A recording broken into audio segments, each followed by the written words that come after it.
Hello, cult hackers, and welcome to the podcast. I'm Celine, a media graduate with an interest in cults. And I'm Stephen. I'm an organisational psychologist. I'm also very interested in cults because I was raised in a cult or high control group. I left when I was about 30, and I'm Celine's father. I am your father. Okay, very dramatic there. That felt intense, doesn't it? Ooh. Yes. To be fair, a lot of people do call their parents father and mother. When I was at uni, a lot of the Really? European students said father or mother, which sounded very dramatic to us, but I think it was just using, you use proper English. I guess. Yeah. I used to think, oh, it's quite formal. Cool. Well, I suppose male pronouns or is kind of what we're talking about suffixes today. Mm-hmm. Yeah. We're actually it's a topic that I've suggested us talk about, and it's actually a topic that I did do as part of the Cult Hackers Extra for our patrons. So sometimes I do a scripted podcast just for the patrons. Not done one for a while, but I will start getting onto that again. So, by the way, cheeky reminder. Yeah, exactly. Be a patron. We're rubbish at doing that at the beginning, so we are. We get everything wrong. We're terrible at our job. In terms of trying to promote ourselves. We just think that if you do a good podcast, people will listen. And anyway, yes. So I did do this topic, and it's really about men. We have talked about the very specific problems that women have in cults and high control groups. And obviously, depending on the group, it can be very different things. The one that I was brought up in, fundamentalist sort of Christian outlook on life. So we want to talk about that because it obviously relates to men as well as women. And so we've talked a lot about the particular challenges for women who leave and their lack of sometimes education and opportunity, even less so than the males had, and all sorts of things. We've spoken, I think, to way more leavers who are women than men. We've listened to the stories of female leavers of groups. I don't know why that is. Do you know why that is, Celine? Obviously this is based on nothing, but in terms of just saying why I imagine there is a lot of effectively women in these groups are often silenced, so a desire to speak out about what happened to you after the fact is probably quite strong. Your voice was not wanted or valued a lot of the time, so the opportunity to say, actually, my opinion is valid and what happened to me, I'm going to talk about it, I imagine it's quite... Yeah, I think so. I do get the feeling that there are more women who are coming out talking about their experience than there are men. There are some men that we haven't had on that have that talk about their experience, so we probably need to do a bit more of that. But yeah, so it's kind of interesting, but I thought we really should address the male perspective. So let's focus on that, because I think there are some very specific things there as well. So I suppose the reason I'm making this point up front is that by no means am I, as a man, trying to say that men had it worse in any way, or it's or even as bad. So it's not really about comparing one against the other, but I think it's just sort of acknowledging that every year there will be hundreds of thousands, if not millions, of men coming out of these groups, all sorts of different groups. And I guess there's likely to be some specific issues that men have to contend with. And so I thought it would be useful to talk about some of that today. So that's really, and normally the way, as I say, we're rubbish at kind of promoting ourselves. Normally what happens is we do the podcast, I edit the podcast, do all that, and then I upload it onto the platform that we use. And then I think, what we're going to call it. So instead, then I have to think of something like quite quickly, because you only get a certain amount of time before it logs you out, at which point you then have to start again.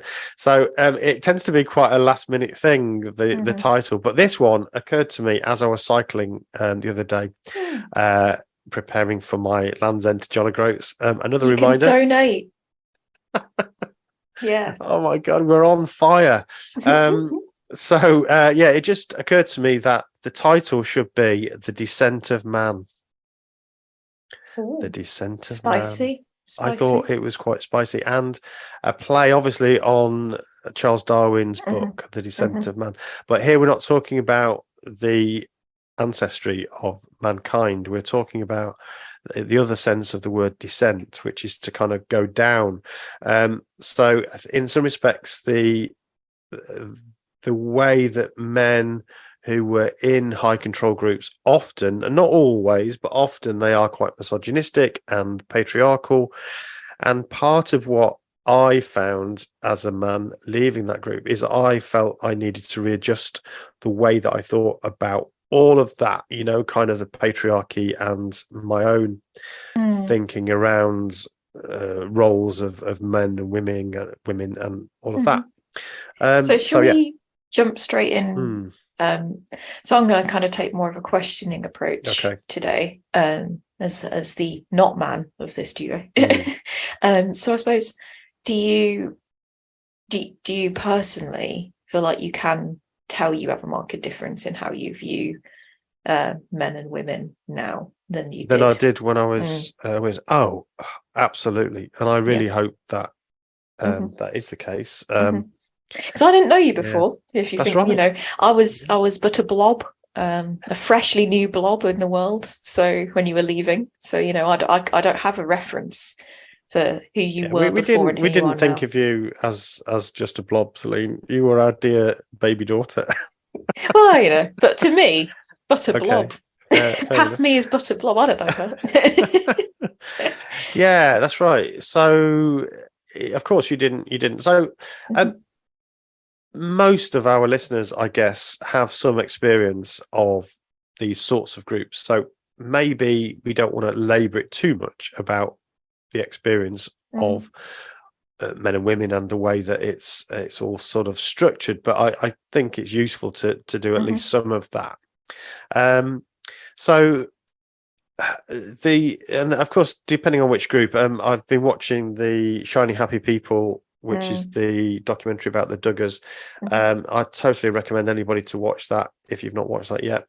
Of course, that I would say is fairly extreme in the way that it portrays, or the way that it treats women and men.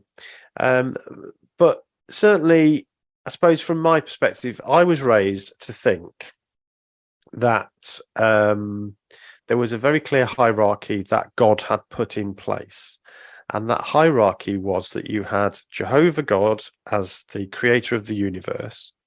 He had delegated a lot to his son, Jesus Christ. So remembering that Jehovah's Witnesses are not Trinitarians, so they don't believe they're all the same.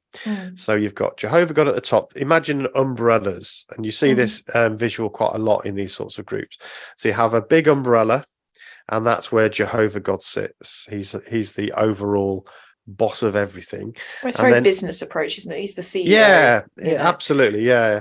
And then you've got, well, I would say he's not the CEO. He's kind of like the business owner, or even chairman, if you like. And then underneath that, I think you've got the chief executive officer, which is Jesus, so he's the one who does stuff, he's the mover and the shaker.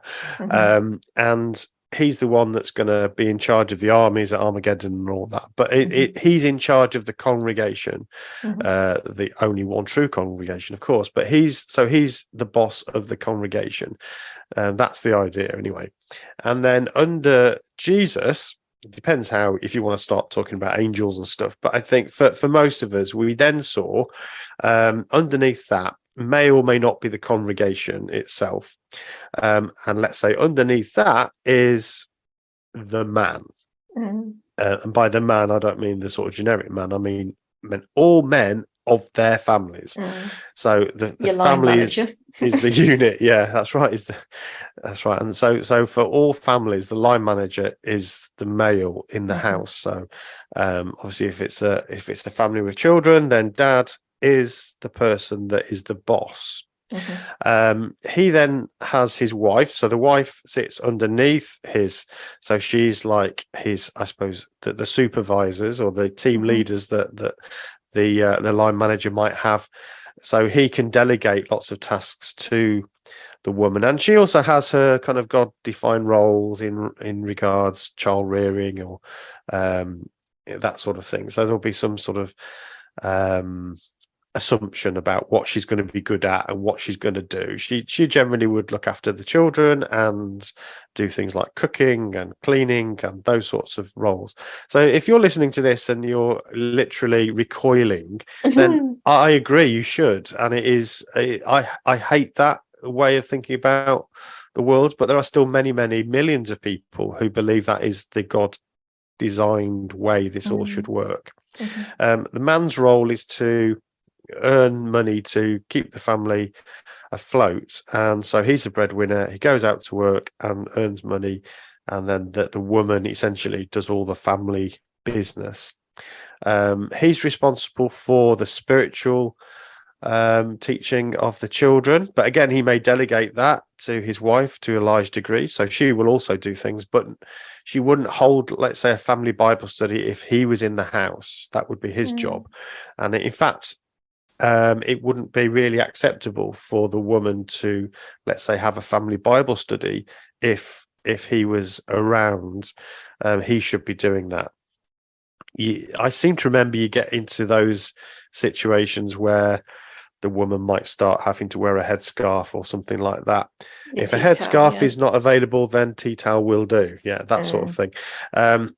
To signify that she respects her husband's authority. And that would be the case if the husband wasn't a witness. So she may have come into the organization while they were married. She would have to stay married to him, or maybe she'd done a bad thing and married outside of the organization.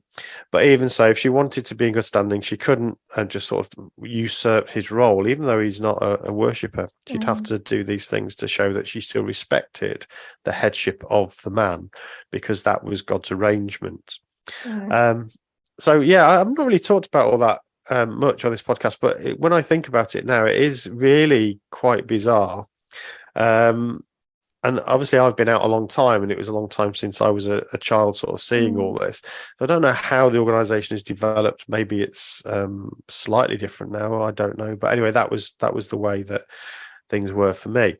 So that's the environment in which I grew up in. That all the responsibility in the congregation. So if you wanted basically things that had to be done, like making sure that the hall gets cleaned, the maintenance of the Kingdom Hall, the organising the territory for the witnessing work, literature, the microphones, every single job has to be done, essentially has to be led by a man. So the person in charge would be a man, normally a ministry or servant, and they, of course, then would give people jobs to do. So women would do some of those jobs. So, they'd assign people to do the cleaning and those sorts of things. But any sort of role of leadership would be the man.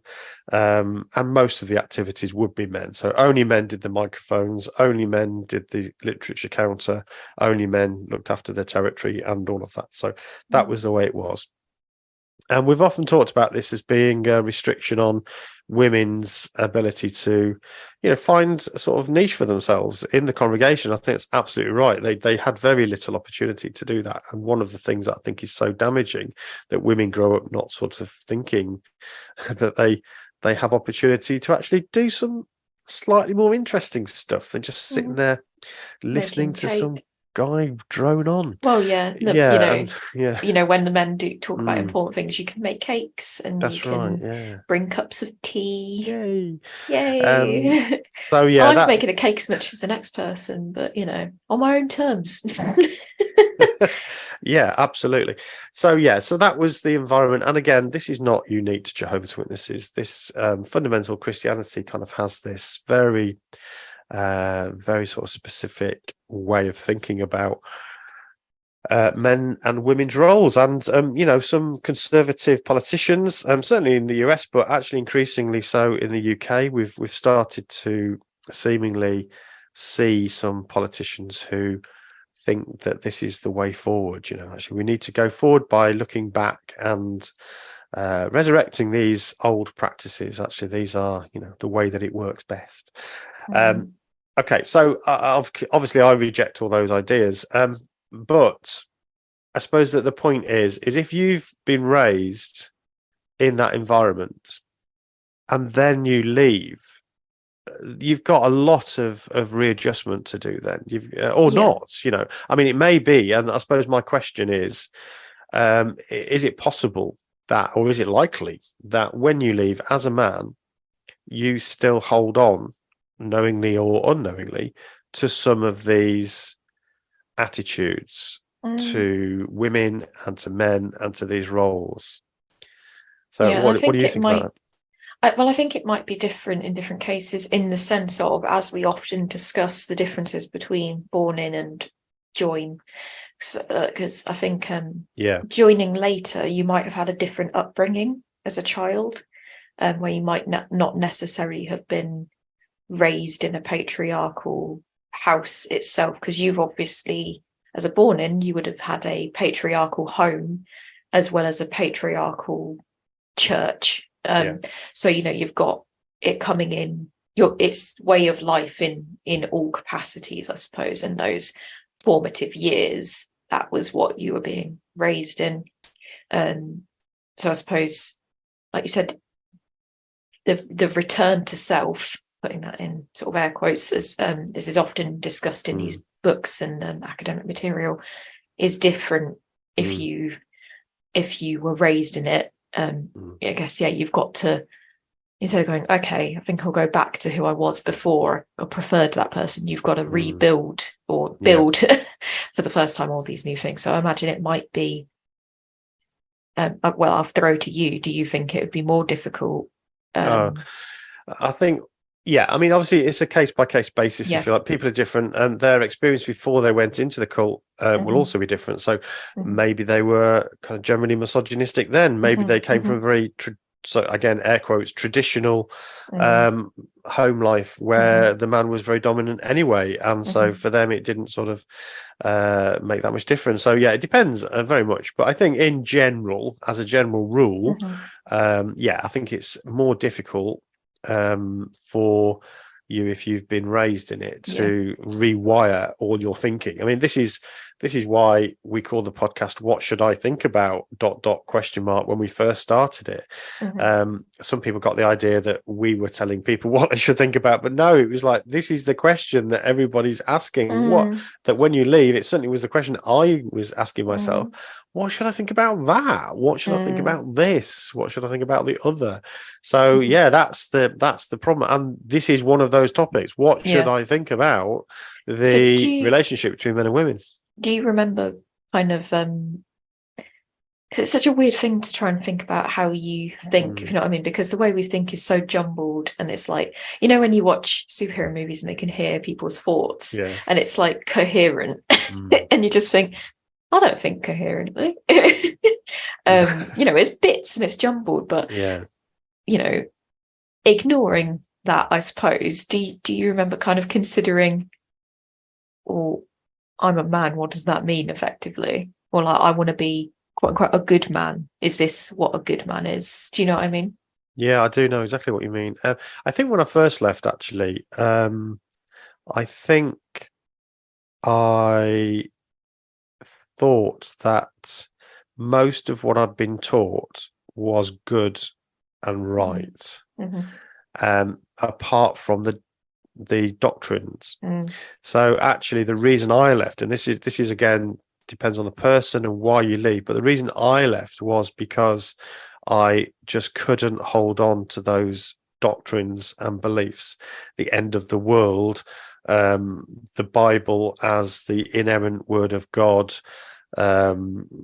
creation of Adam and Eve, the flood, all of these things, I just couldn't believe them because they were so fantastical and ridiculous. And so I just couldn't hold that anymore. But I actually thought the way of life, the way that I'd lived, the way that I'd been brought up was absolutely the best way. So I think we just carried on. And of course, if you're married, that the wife will, that their experience also is relevant to this conversation. I have spoken with with Sarah, my wife, on your mum, on the podcast, and we've talked a little bit about this. But I guess the way we did it, we pretty much carried on doing the same. And if I'm honest, I think I still saw myself as the head of the family and the one that would have to make the decisions ultimately, because that's another thing that I didn't mention. So the man in the world that I grew up in, the man would make the final decision. It's not to say that they wouldn't discuss it with the wife and talk it through, and if they were a good husband, hopefully they would very much take into consideration what the woman wanted, but ultimately he would have the final word.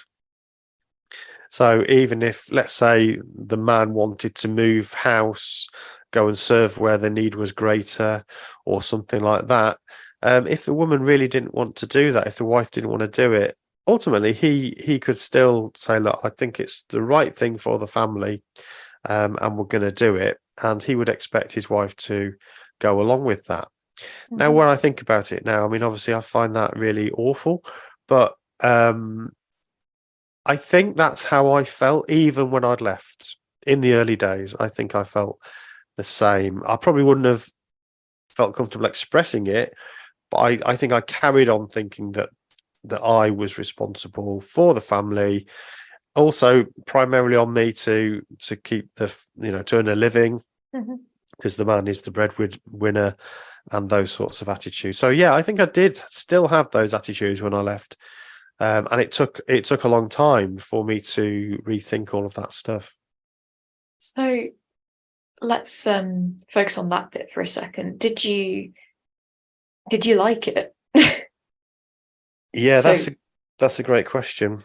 I think so yes, we're talking about power here to some degree, aren't we? Yeah. And I guess living in that structure. Was that an enjoyable structure to live in? Are you happy? I think there's some benefits to power and there's some negatives to power. So one of the benefits to power is that, ultimately you can get your way. You can get your own way. And I think most human beings kind of like to get their own way most of the time. That's kind of natural. But as a man, as the male of the house, I thought that's ultimately, and I suppose I expected that. So I'm just being really honest here. These are not things I like about myself or liked when I think back. I think these are not admirable qualities. But I just trying to say that this is, I guess, likely when you leave a group, when you've been raised to believe all this stuff. And so that's the good bit of it. I think that the bad bit, and I became increasingly aware of this and increasingly feeling that this was a problem, is that you end up with all this stuff on your shoulders that you don't necessarily want. And I started to feel tired of that, and it becomes a burden.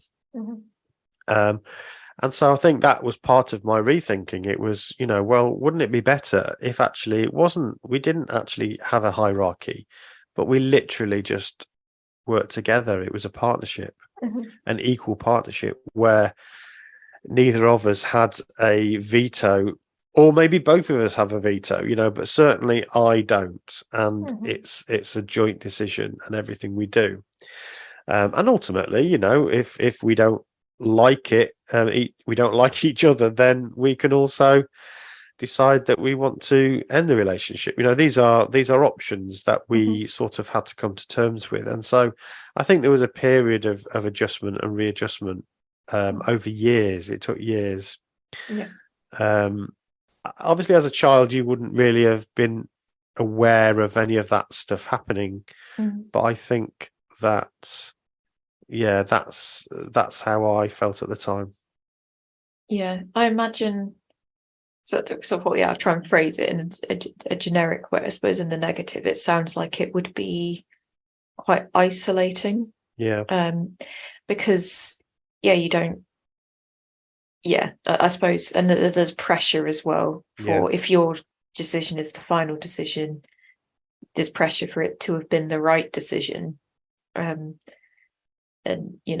even if the other person doesn't say, well, I knew this wasn't a good idea, you still, that's quite a lot of pressure. Did the men ever like talk about things? If you were making decisions and things like this, would you talk to other men because they were other decision makers, like, yeah, I guess so. colleagues, so to speak? I think what you probably do is you'd speak to family members, perhaps other family members that were male, and talk about, if you had a difficult decision to make, maybe you'd confide in some friends, and they would always be a male, because you'd really only take advice from a man, generally speaking. That's not for everything. I mean, I did have some female friendships which were just completely platonic, and I did talk to them for advice, but that was more sort of advice about girls, I think. So I didn't have any sisters, so I did have a couple of friends in the congregation that I felt I could talk to, which actually I found really valuable, because I didn't have that female voice otherwise. So that was really useful. But when it comes to making decisions for my family, no, it would have been another man, probably a family member or an elder in the congregation that I felt I could talk to. So yeah, you would only go to men to sort of give you advice about that in general. That's how it's structured. And it's not like there's a rule. It's like, rule number 5 on the How to Be a Man handbook, but that was just, it was just, you wouldn't consider that there's not much point in asking women advice for that sort of thing, Again, these are sexist attitudes, and but just the way that I sort of thought of things, and there is precedent. If you think about the Bible, which Jehovah's Witnesses say they base everything on, I mean, that's debatable, but if you think about the characters in the Bible, I mean, you think about the big characters in the Bible. Who are the characters that everybody knows about? And certainly that as I was growing up, think about some of the characters. You're talking about people like Noah, Abraham, Lot, Cain, Abel, Adam. Then looking at things like some of the judges in Israel and some of the kings. Jehu was a judge. He was a reckless driver, and he's known for it. And King Josiah, who was like a fundamentalist, he resurrected fundamentalism essentially in Israel, but known as Good King Josiah. David, of course, one of the most important characters, great warrior.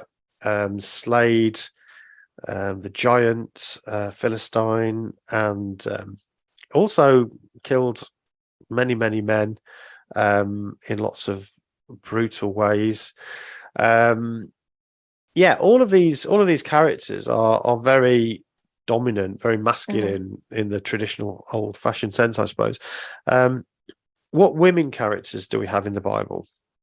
Well, we've got that make bad decisions, sexy decisions, which are equal to bad decisions. That's it, really. Or the impossible woman, obviously, who is good, Mary. Mary, yeah. But what do we know about Mary? She's a virgin, and that is good. That's all we know, though, isn't it? Yeah. Really? Yeah. What do we know about Mary? Do we know what sort of mother she was? Do we know how she coped with the accusations about her? And do we know? Yeah, so we don't know anything about Mary at all. We don't know much about Joseph also, so that's also true.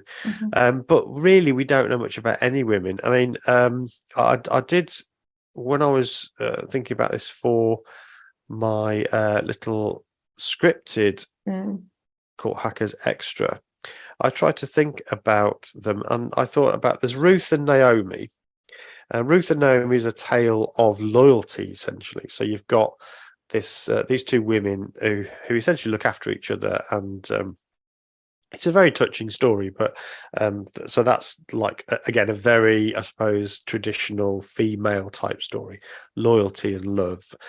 You've got Esther, which is, if you read that account of Esther, it's hard not to describe that as a tale of sex trafficking and political intrigue, actually. And then you've got so there's a lot of harlotry, I have to say. As I said, there's bad decisions and there's sexy decisions, and they're basically the same. So there's a lot of that. But yeah, there's not many. There's one or two characters. Deborah was one, I think, but they're kind of bit part players, really, in the grand scheme. So they're all male. If you look at all the pictures of, like, these kind of crazy illustrations of angels waiting to come and destroy the wicked at Armageddon, or these are all armies of white bearded men on horseback. I like the idea that they're herds. I think we run with that. That angels are herds. Yeah. What's the collective noun for angels? A herd of angels. Yeah. So yeah, it's all about men. So no surprise, I would suggest that that's the way that the congregation behaved. And the first century congregation, you have the Apostle Paul basically saying, women should stay silent, and women shouldn't be teachers, and so on. So it's, in a way, it's hard not to come to that conclusion if you're actually trying to follow the Bible. And so this is where I think I part ways with some progressive Christians who claim that the Bible isn't sexist, and it doesn't actually preach that. Well, no, it does, because that is the way that society was. If you want to use it in a different way and maybe just use the stories as, like, just stories to use, then that's one thing. But you can't escape the fact of literally what's written down in the book and everything. Hey ho. You have absolutely brutal. I mean, women are generally, it's about their bodies and their obedience. That's really what you're looking for from women is obedience. There's quite a bit of description about beauty and so on. But not much around, certainly no leadership as such, certainly in the 99% of it. So that's the way it was. So obviously there's different aspects of being a man for you. So obviously there's just your selfhood, if you just think of you as a man, without association to others, sort of spoken a little bit about as a husband. Obviously, when you were at a position where you thought you would like to have a partner, you've mentioned before and kind of laughed when you've mentioned it that you were looking for a spiritual wife. Do you want to talk about that a little bit? Because I feel like we always mention it, and then so what does that mean? Well, first of all, it just reminds me there's a scripture somewhere that we used to quote, which was and I do apologize, I can't remember where in the Bible it is. It may have been in Proverbs somewhere, but a capable wife who can find, it goes like that. And we always used to laugh at that, a capable wife who can find one. So rude. I suppose. Okay, so we're digging down into deeper stuff than I expected on this podcast. You can skip it if you want. No, we say fine. That to the guests all the time. Yeah. So it's quite a funny sentiment, because that's, when we've mentioned before, it feels very what is it, like Pride and Prejudice sort of, like, so the idea of, like, I can imagine, like, watching a film where, like, everyone's milling around the hall and then the voiceover comes on and it's like, the task of finding a spiritual wife, and it, and then it's like, I can imagine it, because it feels like a setup for, like, a Pride and Prejudice-esque thing. So that's why it's quite funny. But I mean, I think I found that time of my life unbelievably difficult, and which is sad, because it should actually really painful. It was incredibly painful for a couple of reasons, and I've spoken a little bit about this before. But I had a terrible skin condition when I was a teenager, and then into my early 20s actually. So I felt really ugly and unattractive, and one thing about Jehovah's Witnesses is, we knew how to dress up and look smart. It may be smart in a very narrow kind of sense, but in terms of wearing a suit, and the women would dress in a very feminine way, and traditionally feminine way, I suppose. And for a young man in his sort of late teens, there were lots of women my age that I would look at and think, I've got absolutely no chance with her. There would be no way. But I was still obviously very attracted to these sisters, as we'd call them, and so I was very kind of frustrated by that, in the fact that I couldn't, but I was very I was well respected in the congregation, I think, and so people liked me as a brother, and I was kind of quite. I did a lot of stuff. I was on sort of building committees, and I gave talks on the platform, so I was fairly out there in terms of a profile, but it didn't make me feel kind of, I've got my pick of who I want. I felt that I was too ugly, really, to find somebody that I would find attractive. And I mean, that in itself is fairly shallow. It was quite a shallow sort of. I was looking at looks, really, and that's you're a very teen shallow. at this point. But though, I am. I think all teens are quite shallow. I wouldn't put that against yourself.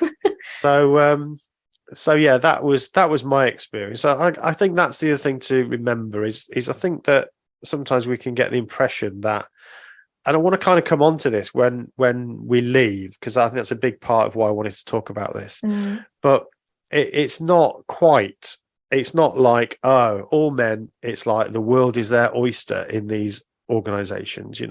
There were some young men around my age, young boys or teenagers, whatever, early 20s, who, kind of, I think, did have an air of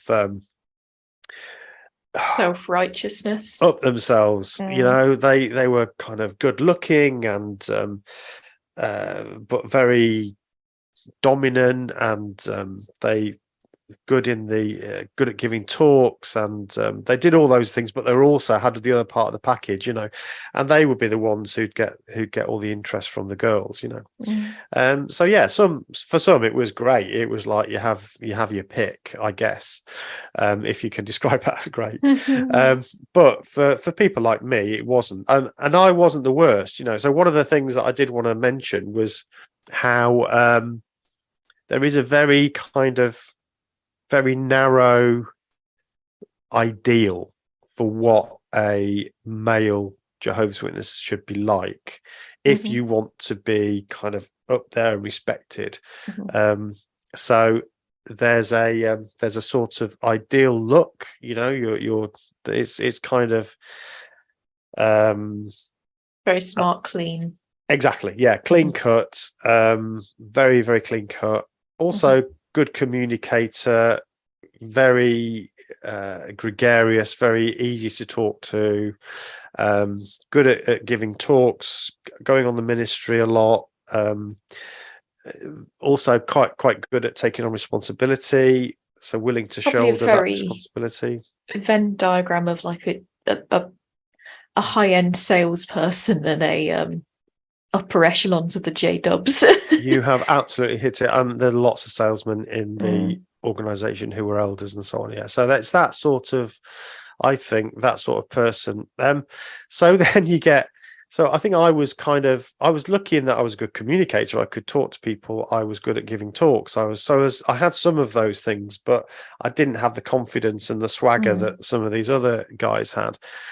However, there were others in the congregation around my age who were just kind of weird, sort of gawky, no good at sport, didn't really give a talk very well, kind of mumbled, or they were just shy or just a bit awkward, also quite ugly, and they were like, they were the bottom of the pile, really, So again, it's not like every male in the organization has this kind of easy route. There were some pretty slightly sad figures, and a lot of them left the organization, I think, mainly because they just didn't fit.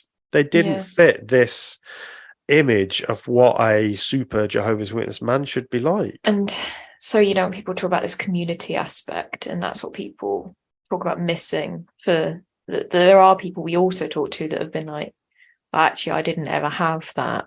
And it's because, they didn't fit this masculine archetype. That's right.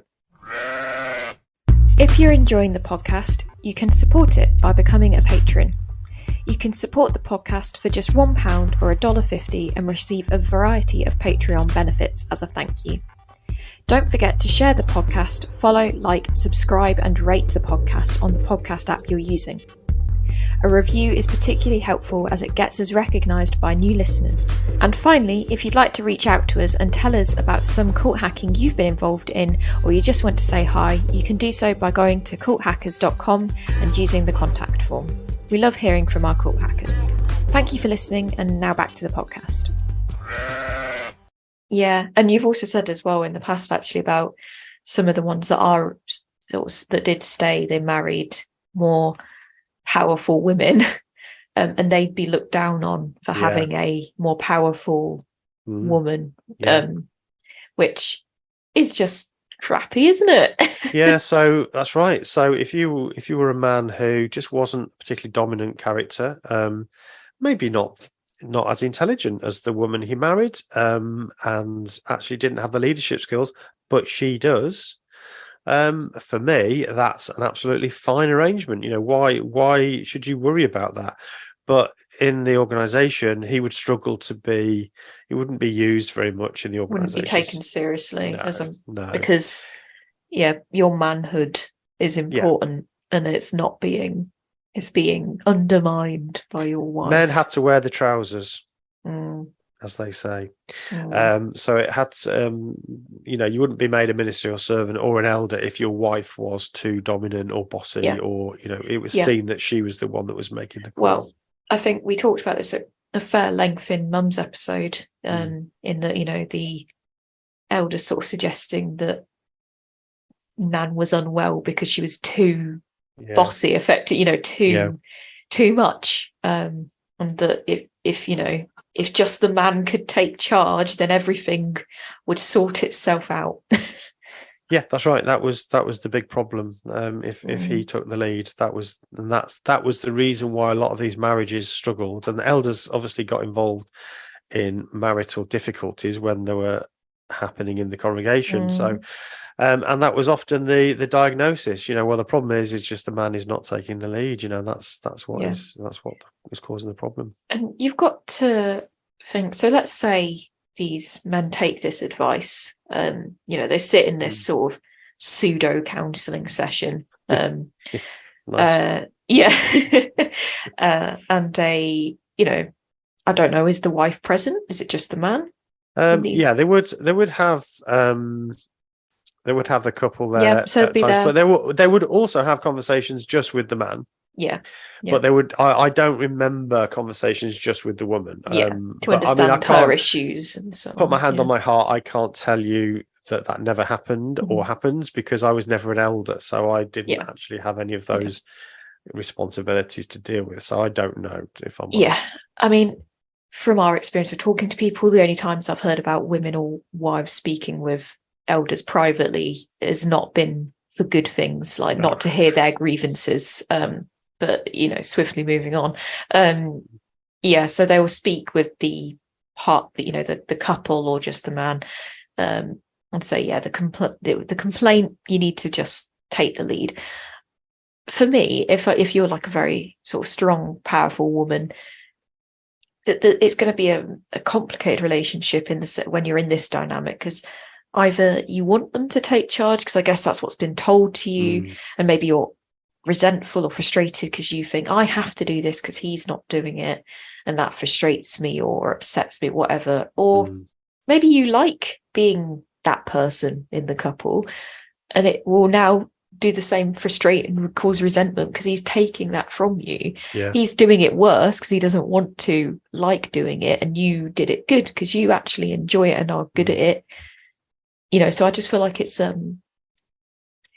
It's a good way to create marital disruption. It's absolutely ridiculous. You know, it's absolutely ridiculous. So and this, as far as I understand it, it's still kind of the way that married couples are encouraged to do it. So even if, you know, so the acknowledgement is there, which maybe that is progress. I don't know, that maybe the woman is more capable, you know, so maybe you as a wife are more capable, maybe you know, maybe they're more intelligent than the man, but they would still submit to his authority because that's the arrangement of God, you know. But why? Exactly, why? And I'm not saying if he's making a decision and you know it's not going to work out, why can you not go, hey, I really don't want to do that. I'm not going to do that. That's stupid. You know, obviously you can say it in a more tactful way, but and I'm not advocating that either party should be, you know, in a monster, you know. But it seems to me that if you're a man who is aware that your wife is smarter than you and has better ideas than you, then why try to compete? You know, just chill out. Use that wonderful thing you've got to just sit back and say, okay, that's great. I'll let you do that. You're good at that. I mean, my other thing is to say it's not bad inherently for people to fall into traditional roles or to take more traditional routes, whatever, if it's your choice and you want to. So I agree with that. You know, we were at a barbecue recently and there was a lot of jokes made about, because we said about moving, and there was a lot of jokes made about, oh yeah, the pink jobs and the blue jobs.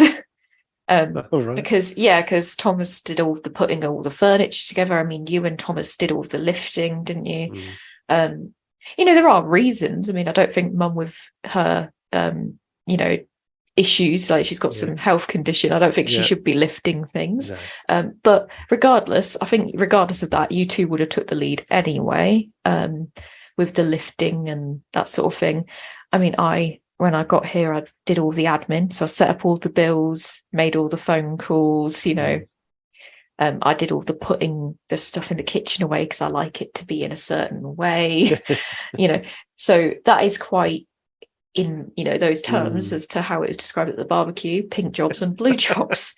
And it kind of, part of me is like, you know, because I'm like, oh, should I, you know, go put a bookcase together? I don't want to. I have no desire.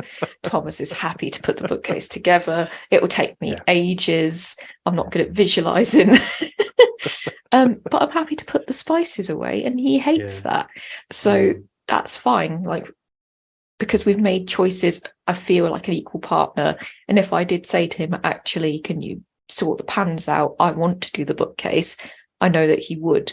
And vice versa. If he was like, I'm absolutely sick to the back teeth of putting his wardrobe together for the third time since in a year. And he said, can I, you know, leave you to it, or you could, shall we do it together? It would be fine. It's the fact that some overlord group is coming in and exacting a one size fits all onto all relationships.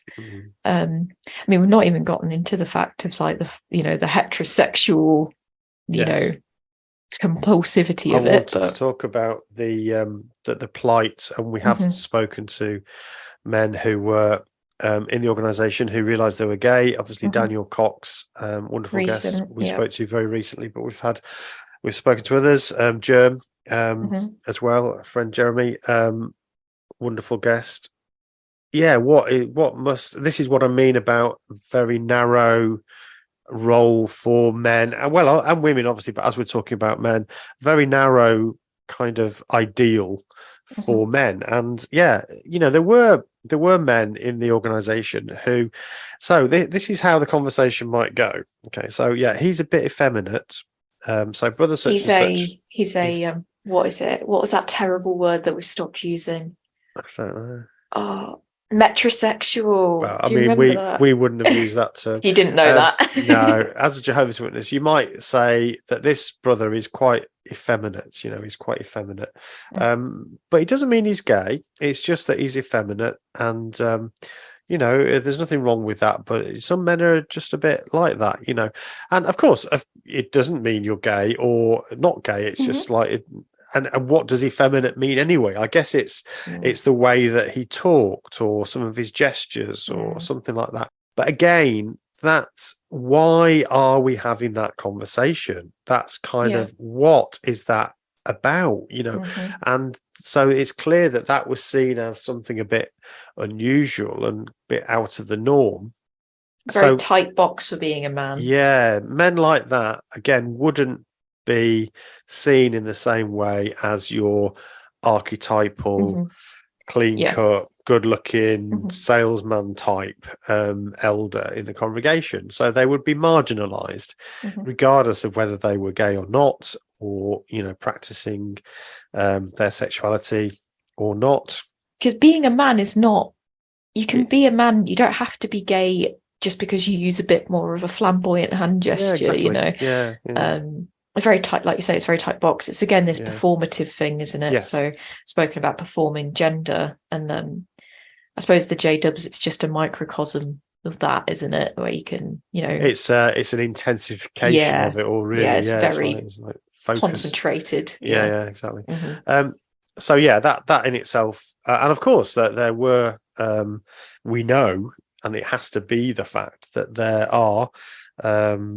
Again, we're focusing on the men, but male Jehovah's Witnesses who are actually gay, who are attracted to other men and would prefer to have a partner who is a man, but they can't because that's completely not allowed. It is seen as a gross sin. There are no arrangements for a man to have a relationship with another man, a sexual relationship or an intimate relationship. So that is completely out of the question, and that must be, again, we've spoken to men who have experienced that. It must be absolutely awful. So can we talk a little bit about going out now into the world? Is there anything else that we want to the situation? Yeah, no, let's go into, so you've left, because I guess we've talked about, because talked a little bit about your changing position as a husband and that sort of thing. Obviously you get out. Where do you want to tackle it from the outside perspective? So I think, obviously we've touched on this to some degree, but I also want to address something that's perhaps a bit more controversial, maybe. But when you go out into the world after being in this very closed way of thinking about roles, you find yourself in this let's describe it as a kind of fairly hostile, confusing social landscape, where now it's not like you've been completely deaf to the conversations. I mean, it depends again which cult you're talking about. If you're living on a compound somewhere and you have nothing to do with the world at all, then maybe you're completely disoriented. That must be even worse. But for me, and for those like me leaving now, let's say, more so these days than it was when I left, I think, there's a big debate around all of these issues around roles and gender, and obviously feminism has been around for quite a long time now, but when you leave, as a man, you're trying to make sense of all of that, remembering all the baggage that you've got. You've got to now find, I suppose, a place for yourself in the world in which you now live. So you're now trying to take what you think you know about yourself and the world, and you're trying to apply it to this new environment, the world. And the world, especially nowadays, seems like quite a scary, aggressive place when it comes to gender. And I think one of my concerns is for particularly young men who leave the organization where they've had this view, so they've already got their own baggage, but then they're going into a world that in some respects can feel quite hostile to men. Now this is perhaps a bit controversial, but I want to just try to imagine what it feels like for a man. And I'm not saying we should all shed loads of tears for men or mankind, because of course men have dominated over the years, and I definitely subscribe to the idea that, you know, women needed to, we're better off now that women have forced society to treat them equally, and there's still situations where women are not equal, and we need to make that happen. You know, women still get paid less than men. There are the way that women's careers go because of breaks for having children and stuff. That is part of the problem, and yes, those things, we absolutely need to fix those things. But I guess from a man's perspective, if they're a young man, particularly leaving the organization, thinking about, right, what's going to happen to me in the future now? I might think about education, or I might think about career, or all of those things. And the messages that you're getting as a young man are all about, or might sound like they're all about, well, this is, you know, you're privileged, but you're a privileged man who has had years of privilege, and we're trying to redress the balance. So we might have things like all female shortlists for jobs, and we might think about how do we get more women into this sector or into these areas. So because rightly so, I think we absolutely want equality of opportunity. I don't see why we can't also look for equality of outcomes, although that is obviously a bit more contested. But I think that for a man coming out into this, imagine just being dropped into that conversation from where you've come from. How does that sound to you? Because you probably don't feel very privileged, given that you've just spent 20 years of your life. If you're 20 when you come out of the group, you've been raised in it. If you've just spent the first 20 years of your life in a group that's held you down, stopped you from getting education, stopped you from doing the job you wanted to do, really held you down, and now you come out into the world, and now you're told that you're privileged and you should step aside, because actually this is, you know, you've had advantages already. I think that's a bit dangerous. I worry about young men's way of viewing that. So I hope that comes across right. I don't want to sound like I'm not a Jordan Peterson character, but I do worry about these young men who are going out into a world which actually has some kind of issues already in relation to how we are thinking about men and young men in the world. What's your thoughts on that? Does that make any sense, or am I completely off base? No, it makes sense. I was thinking about it as well in terms of, so obviously I don't want to just think about the negative as well. I think there are some positives to being dropped into the current sphere, in the sense of gender conversations. Also, like we just spoke about, men that, regardless of sexuality, might not fit the masculine box. And for, you know, there's a lot of conversations about being a man doesn't have to be this, and breaking the connection between female characteristics and male characteristics, and just them being characteristics of people. So, you know, that is a conversation that's happening, and obviously I hope it's not being blasted out by other stuff. So obviously I know that could be the retort to that, which is people aren't staying around to hear all of the conversation, but because of louder topics. But, you know, just to throw stuff like that in, I think might also still, there might be benefits. I suppose, I think maybe the people it hurts the most, I guess, are the ones that do feel comfy in their masculinity, or like, you know, they're happy with being a man, because then maybe, they come out and they feel like, you know, typical by historic standards man, as discussed, is not wanted, I suppose. So I feel like if you were not wanted in your previous group, when you come out, there's a lot of like welcoming, you know. So if you're gay, you get circled in, or if you're if you don't fit the previous circles. So you know, the people that you said were kind of at these lower echelons of the group, they get to come out and find their communities, their people. So I suppose maybe it's that it is effectively the popular kids in these groups that come out and then get smacked in the face and be like, that is not worth crap here, mate. It's a bit like it's a bit like the bully at school who was like the great at sports and always bigger than everybody else and had all the girls, and that that's the best in life they're ever going to get. When they leave, that's not going to have much traction out there. But so maybe it is a bit of a you fought, not you, but like these people, maybe they think that get hit by it harder. They probably that maybe that is the one thing they took out of it. They thought, oh, it's still quite good, and then you come out and it's like, nah, mate.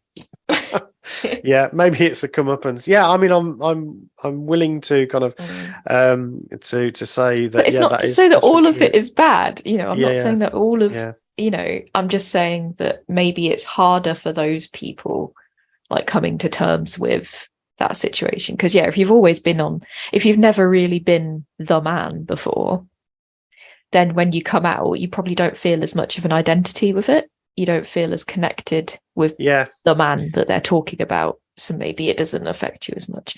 Maybe that's a question we can throw out.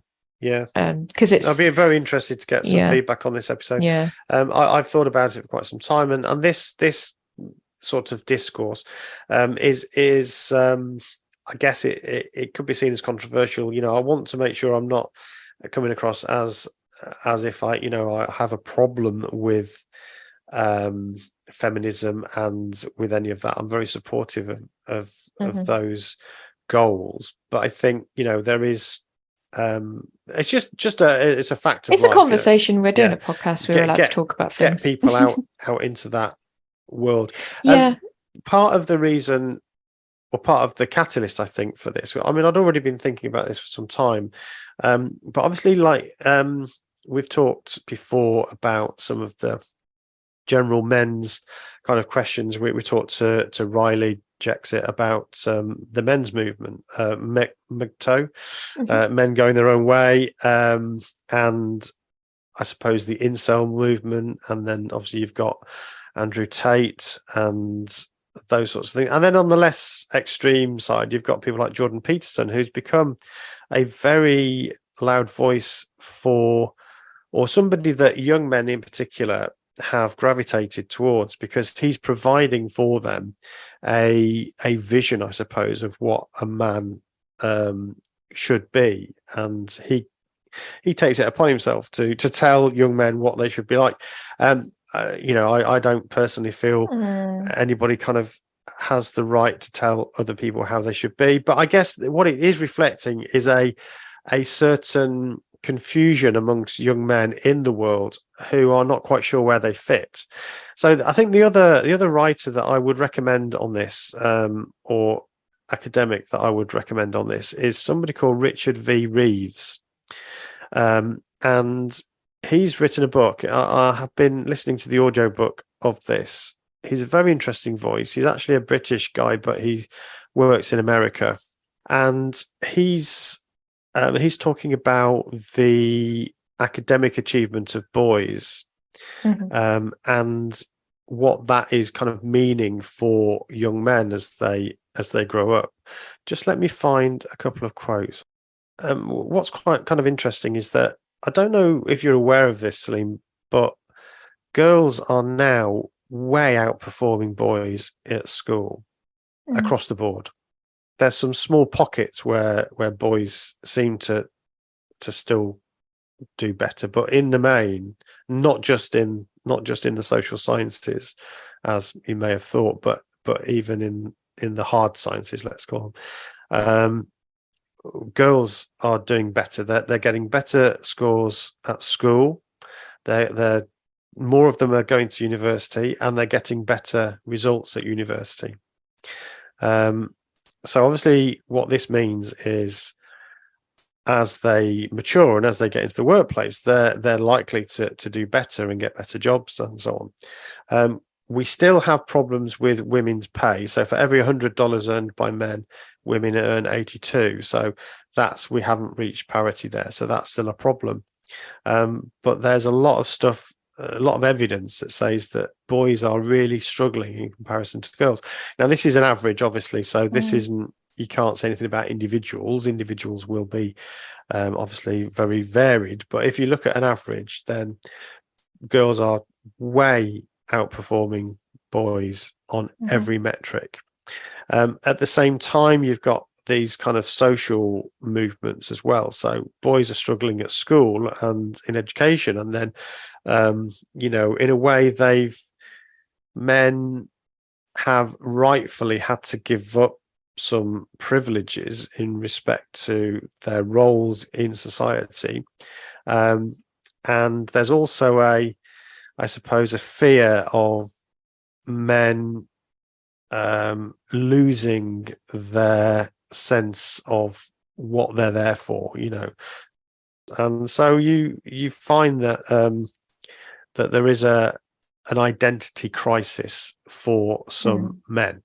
I'm just going to read you the introduction to Reeves' book because I think it's kind of a good way to describe it. He's much better at this than I can describe it. So he says progressives, I guess this is the left-leaning people, progressives refuse to accept that important gender inequalities can run in both directions and quickly label male problems as symptoms of toxic masculinity. Conservatives appear more sensitive to the struggles of boys and men, but only as a justification for turning back the clock and restoring traditional gender roles. The left tells men, be more like your sister. The right says, be more like your father. Neither invocation is helpful. What is needed is a positive vision of masculinity that is compatible with gender equality. As a conscientious objector in the culture wars, I hope to have provided an assessment of the condition of boys and men that can attract broad support. So the point as well he's making is that there are some sort of genetic predispositions that are different in men and women. For instance, men are by far more violent than women, so boys are more violent than girls. They also develop more slowly, which is why he says girls do better than boys, because actually by the time boys catch up to girls, they're like in their 20s essentially in terms of intelligence and also ability to sit still and concentrate. And the point he makes is that when we held back women, which society's done that for hundreds of years, we held back women from going into education and higher education because it was considered, well, women are going to be wives and mothers and so on.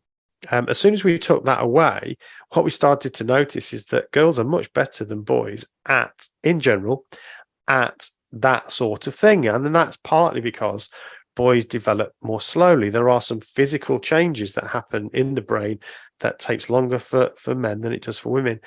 The things that we reward in academia, of course, are concentrating, sitting still, listening, all of those things that boys develop, but they develop it more slowly. Yeah, we still use a Victorian schoolroom approach effectively, don't we? We do, which is quite old. Which absolutely, and all of the things that we do around schools, boys are finding those things more difficult to do. But that was masked obviously when women didn't have the opportunity. So it's great that women now have that opportunity, and you could say, well, tough. This just shows that women are better than men. But I suppose the question there is that a sustainable future for humankind if we're gonna take that view? So his one of his solutions, which we don't need to kind of get into because neither of us are experts in this field, but what he suggests is that we actually should get boys to start school a year later. So they should be a year older when they start school. So all the way through education, the boys would be a year older. Now that I think there are some potential difficulties there, which we could imagine. But in terms of just the academic argument, it would mean that boys would be more on par with where girls are in their maturity. Of course, it would mean that boys end up graduating a year later. That's a year out of the job market and so on. So that there are some other issues. But I think it's quite an interesting suggestion, and at least somebody's thinking about it. But my point, the reason I brought him up is because if we have a world that this sort of thing is happening, and I don't know, a 20-year-old young man comes out into this world, they've already, I think, got some disadvantages because of the upbringing they've had. And they're now coming into a world that feels quite hostile to them in some respects. And do you think that our issue here is that we're trying to redefine like womanhood and redefine manhood, and how do we raise men and how do we raise women? And is it that we just need to raise people and good people? Or is that not a viable, tenable position? Because I don't remember being raised as a girl. Let's put it that way. I don't feel like my upbringing, my raising was different. Would you have treated me differently? Would you have done it differently if I were a boy? It's very difficult and hypothetical. It's a very difficult question, isn't it? I don't feel like I was raised like a girl. Do you know what I mean? No. Like, obviously there are things that, I don't know, you might not have felt as protective to pick me up at night, because I guess you might think, well, boys are statistically safer.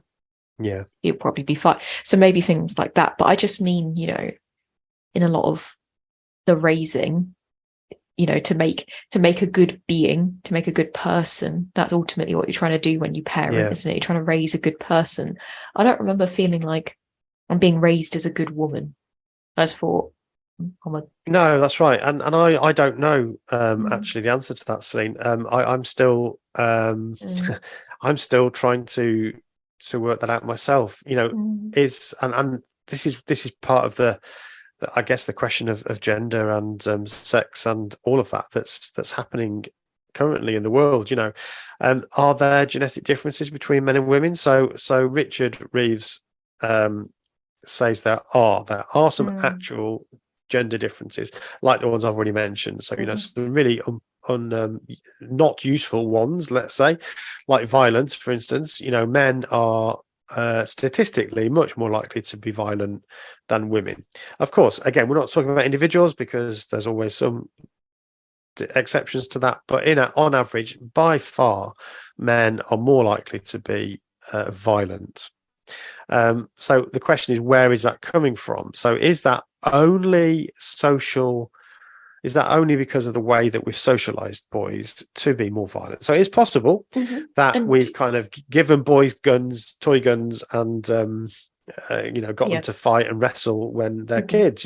Could be. Yeah. Is it? And again, this is just asking questions. With this difference in development, is this a set in stone? This is just how boys are, and they will always develop like X amount slower than girls? Or is it because I've heard the argument before that boys will be boys, so they're allowed to mess about, or they're allowed to play around or fidget or whatever, because it's just being boys. That's right. And the girls will be, if they're being loud and if they're being a bit obnoxious, don't be bossy, stop that, be quiet. That's an argument that's been made. So they've learned potentially at an earlier age to not be annoying or to be quiet, to so on and that's another argument. I don't know if he's looked into that and considered that.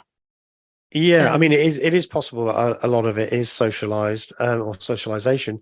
I guess I think I probably so if I'd had a little boy, if I'd had a son, I can imagine kind of wrestling with the little kid on the floor and play fighting and those sorts of things. We did rough and tumble. We did do rough and tumble, yeah. That was my favourite. I used to love rough and tumble. I don't know. I did consciously want to just give you the best life I could, and I don't think I thought I didn't think, oh, this is what girls, when I was growing up, we had that little rhyme, this is what little boys are made of. Boys are made of, what is it?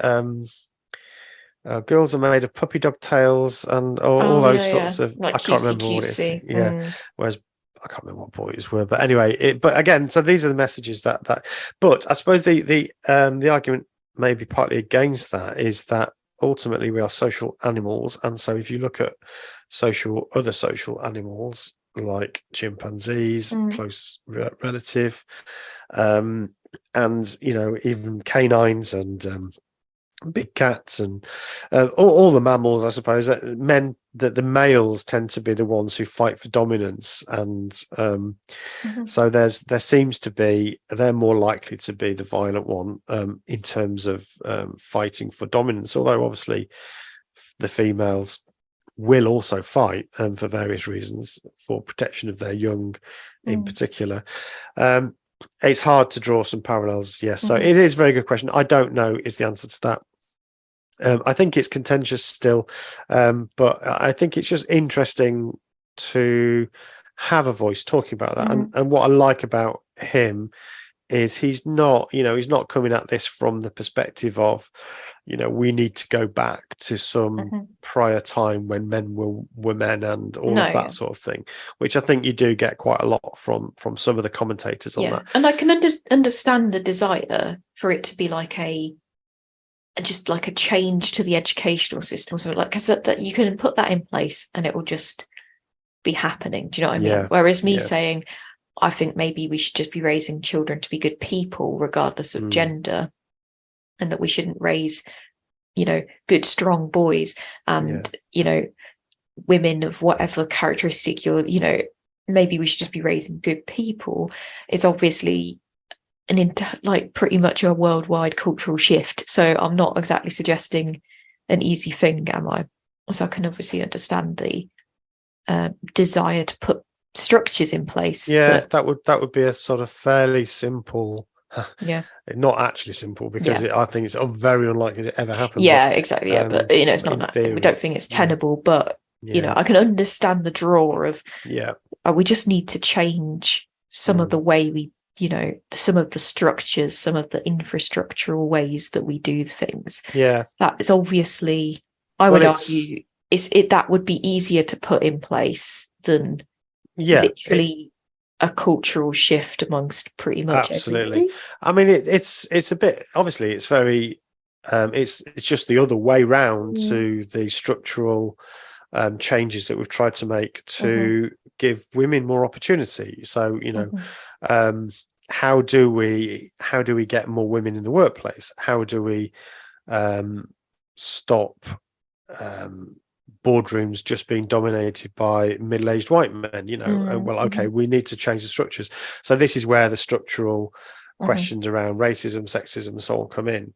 And actually, we have never talked about this. I've bought a couple of books, and I did mean to get into the very controversial question of things like structural racism and sexism and so on. I think it's a very interesting area. But just to define it rather than get into the conversation, I think the thing that we have to remember with the questions around structural change, things like critical theory, which includes critical race theory, is that it feels like everybody's being painted as a racist, but that's actually not what structural racism is. It's saying that the structures that we've inherited are, I suppose, based on what we used to value. So if the structures are still the same as they were 200 years ago, then they're going to favor a certain part of your community. So let's change the structures so that actually everybody gets a fair shot. So in simple terms, that's really what is being attempted. That may or may not be the reality of how people implement it or feel about it, but that is the idea behind it, is that actually we've just inherited these structures. And that's actually what Richard Reeves is saying about this situation. We've inherited the structures of a education system that we had for many years, and the structure is still the same. Now we've changed some very important things, which is around opportunity for women. And to be honest, it was clear, it was probably already an issue. Yes, exactly. Yeah. It's been highlighted. It's just been highlighted now, yeah. So anyway, I think it's quite interesting. I did invite Richard Reeves onto the podcast, but you know what? He never got back to me. It's just shocking, isn't it? He's far too important and big to come on such a podcast, I'm sure. But I'd love to talk to him about this topic, because I'm sure he's never thought about the very specific experience of young men coming out of cults into this world that he's describing. And I think that's quite an interesting take. And I do worry, as I've said, I do worry about some of the young men that, obviously I worry about all of the people that come out of these organizations. I do worry about men specifically because of some of the discourse that they're likely to hear when they come out. I worry that regardless of who they are when they first leave, there is a chance it could push them into becoming the thing. And that's what worries me the most, is that they end up then gravitating towards the Andrew Tates of this world, because they're finding somebody there that is giving them some feeling of importance and so on. And as we've said with cults, there's a turnaround where you're quite vulnerable for a period. Well, I could say for a period of time, forever. I don't know. To entering another group, especially in those early days. Absolutely. Yeah. So yeah, that's I guess that's it. I know, well, to be honest, there's more and more and more and more, but I think that now we've done what we should, because we've gone longer than usual. Yeah. What I would like to do, and I was actually thinking about this anyway, so it ended up being quite, should I use a fun word, fortuitous? I don't know. Yeah. Because I wanted to talk about, do an episode of you and talk about fatherhood specifically, because I thought we have a father-daughter podcast. Yes. And I don't think we have an episode specifically covering fatherhood. So I didn't actually dig too much into that aspect of manhood today, linking in with fatherhood. But I think, just generally talking about that, because as discussed in previous versions of the opening of the show, you were coming into yourself very much in real time as I was coming into myself. Just because of, leaving at the time that I came into existence. So I think that'll be interesting. And obviously your previous examples of fatherhood, talking about that. So I think that would be a good one. That's a really good one. Yeah, we should definitely do that. But if people demand it, maybe we can get Mum to come and talk about motherhood from her experience as well. That would be good. Yeah, absolutely. Yeah, that'd be nice. Two separate eps on that. Yeah, okay. Cool. That sounds good, Celine. Yeah. Let's get everyone hype us up for it. If you want to hear that content, get on there. The one with your mum would be great, because I could actually have a rest. I thought about that. Because I've never, it's always been me on the podcast. It would be great just to disappear for an episode and let you and Mum talk about that topic. Because I think that'd be really interesting. Maybe we do motherhood first. Okay. Yeah. Sounds good. Right. All right. Well, thank you for listening, everybody. I hope you found that interesting. As always, please reach out and talk to us. It'd be great if you rated and did a review on the Apple podcasts if you listen on Apple. I should also just mention one of the apps that we can be found has traditionally been an app called Stitcher, which is a very old, well-established app, as old as they can be, given how modern this stuff is. But Stitcher is closing. So if you listen to us on Stitcher, then you need to find a different app. I've tried to make sure that we are proliferated through all of the apps. Some I have to do specifically, and others just get done automatically. So you should be able to find us on any sort of other app. But of course, we're on Apple and Spotify, all of those sort of big ones. But if you listened on Stitcher, you're going to need to find a new way of catching us. So don't leave us, don't lose us. And I would say as well, obviously this is a me and Dad episode. As you all know, we do a guest episode every other week. If you wanted to be a guest, you can reach out to us. So I have mentioned before that we've had guests reach out to us that have been on the show. If you would like to tell your story, or not even just your story, if you'd like to talk about a topic like we do, but you'd like to talk about it with us, then please feel free to get in touch. We have a contact us page that is linked in the show notes, or you can just search for it. It's quite easy to find. Or just direct message on Twitter to Dad. If you're using Twitter, direct messaging him on there is easier. Or if you're on Instagram, you can direct message me. I am at Celine Rach. Yeah, we also have an Instagram page, a Cult Hackers page, so you can use that also. And exciting new platform, because if you're fed up with Twitter, like, of course, everybody is, then Facebook, or Meta, as it is called now, of course, have produced a new platform called Threads, which is completely a copy, really, as far as I can see, of Twitter. And we've already got ourselves on there, so you can find us on Threads now. So follow us on Threads at Steve or Sheep or Cult Hackers. So it's the same. It's just basically taken our identity from Instagram, so it's the same now. So Steve or Sheep and Cult Hackers, same account. Follow us on Threads, and you can follow us there. If you want to see the adorable rat content, then head over to wherever we're putting that. I don't know. Head over to wherever we're putting that. Where are we going to put that? Are we going to put that on Instagram?